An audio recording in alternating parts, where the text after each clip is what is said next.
Nah, pemirsa, kita akan membahas kembali lebih lanjut proses pemilihan Presiden Amerika Serikat bersama Prof. Hikmahanto. Nah, Prof, kalau tadi kita lihat beritanya kemunduran Joe Biden ini seperti apa, Prof, melihatnya? Ini menguntungkan Kamala Harris kah atau seperti apa? Ya, yang pasti adalah ada kekhawatiran dari Partai Demokrat apabila Joe Biden masih tetap mencalonkan diri menjadi presiden, maka justru itu akan menjadi nilai yang negatif atau kurang ya ketika berhadapan dengan Donald Trump. Kenapa? Karena mungkin dari segi usia dan beberapa kesempatan Joe Biden terlihat linglung, kemudian juga beliau ini ya memang pada waktu debat terakhir dengan Donald Trump itu beliau terlihat sangat keteter. Nah, disitulah Partai Demokrat merasa bahwa seharusnya Joe Biden mundur dan akhirnya Joe Biden mengundurkan diri dan Kamala Harris masuk, dan ada beberapa keuntungan sebenarnya kalau Kamala Harris ini. Pertama adalah dia seorang wanita, karena selama ini Amerika Serikat belum punya presiden seorang wanita. Yang kedua, dia dari kalangan minoritas, dari Afro-American tapi juga dari Jamaika dan dari India begitu ya.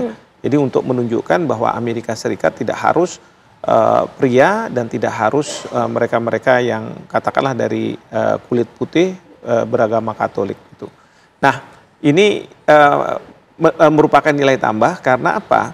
Yang disasar itu adalah para pemilih pertama ya, yang mungkin generasi baru ini menghendaki bahwa Amerika Serikat tidak seperti yang selama ini ada. Yang kedua adalah swing voters, yang mereka mungkin melihat bahwa Kamala Harris ini bisa merepresentasi mereka.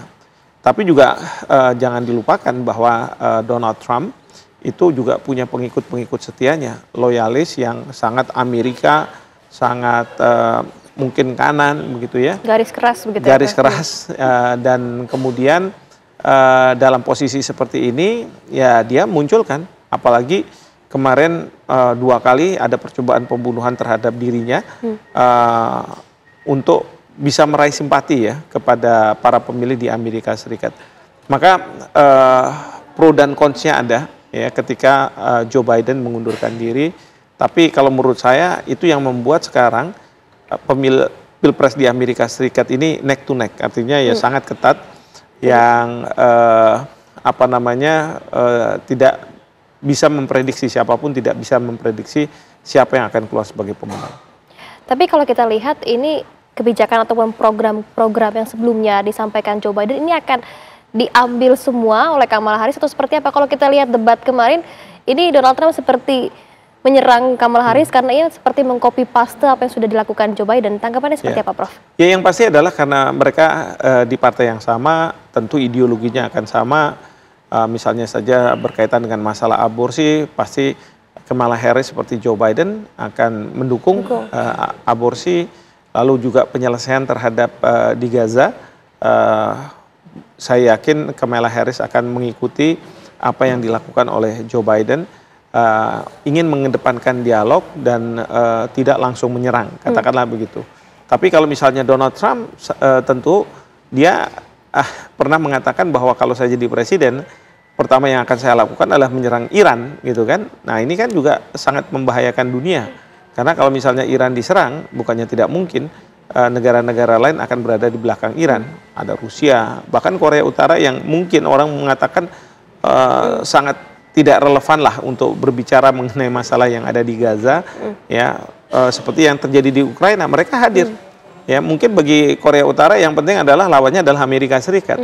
Tapi juga perlu diingat bahwa Donald Trump punya hubungan yang baik ketika beliau jadi presiden dengan Korea Utara, karena pertama kali Presiden Amerika Serikat bertemu dengan pimpinan tertinggi di Korea Utara, dan kemudian juga dengan Rusia.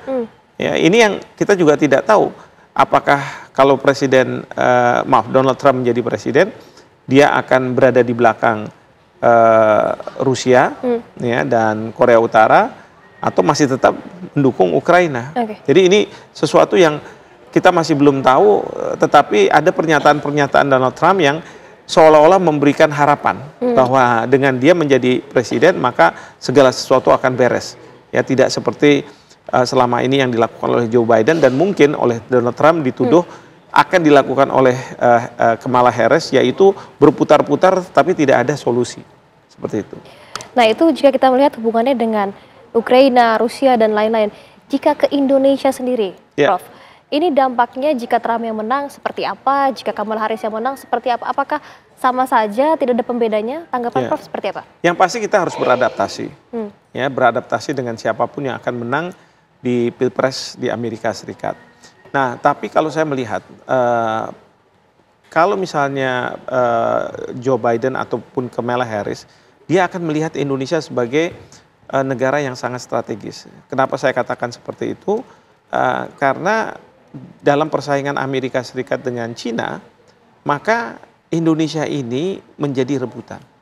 Ya, jadi dalam konteks seperti itu, Pak Presiden Prabowo bisa mengatakan ya dengan badan yang tegak untuk mengatakan saya maunya seperti ini, ya, dan bisa punya pengaruh. Tapi kalau misalnya Donald Trump yang menjadi presiden, mungkin tidak bisa seperti itu. Ya. Justru arogansi itu muncul dari Donald Trump. Ya, tapi tentu kita juga harus bisa menyesuaikan kalau misalnya Donald Trump yang menang, gitu ya. Mungkin beliau merasa bahwa tidak terlalu penting Indonesia dalam kompetisi antara Amerika Serikat dengan Cina. Walaupun para birokratnya saya yakin menganggap bahwa tetap Indonesia itu sangat penting dan sangat menjadi penentu, dan untuk memastikan bahwa Indonesia tidak terlalu dekat dengan Cina, ya, dengan Tiongkok. Nah, ini menarik, Prof. Indonesia tidak terlalu dekat dengan Cina mungkin. Tapi jika kita lihat Presiden Prabowo Subianto pada saat ia dilantik atau ditetapkan sebagai presiden, negara pertama yang akan dikunjungi adalah Cina. Begitu. Ini tanggapannya akankah berpengaruh terhadap Amerika Serikat atau seperti apa, Prof? Ya, ini kalau menurut saya kenapa Cina, karena masalah proximity ya, kedekatan. Karena beliau mau ke Amerika Serikat, lalu kemudian ke Amerika Latin untuk G20 dan KTT APEC gitu ya. Jadi kan nggak mungkin pulang pergi gitu. Jadi satu jalan kira-kira ke Cina dulu, baru ke Amerika Serikat, dan kemudian menghadiri KTT di G20 dan APEC. Nah, yang penting adalah message yang disampaikan oleh Presiden Prabowo adalah kita akan menjaga jarak yang sama. Jarak yang sama itu bukan berarti kalau misalnya kita punya ketergantungan terhadap misalnya hutang dari Cina, kita juga harus punya ketergantungan terhadap Amerika Serikat. Sama sekali bukan itu. Tapi kalau kita punya ketergantungan hutang ke Cina, kita harus mengedepankan hubungan militer dengan Amerika Serikat. Ya, itu menjaganya seperti itu, menjaga jarak yang sama antar negara-negara besar ini. Dan ini semua sebenarnya untuk apa? Untuk kepentingan nasional kita. Karena politik luar negeri bebas aktif itu kita harus tidak ada dalam blok istilahnya Pak Prabowo, tetapi harus mengedepankan kepentingan nasional kita. Seperti itu. Nah, Prof, ini tanggal 11, 12 nanti Prabowo akan berkunjung ke Amerika Serikat. Namun kita akan mengupas usai jeda berikut ini, dan pemirsa, Breaking News TV akan kembali usai jeda berikut ini, tetaplah bersama kami.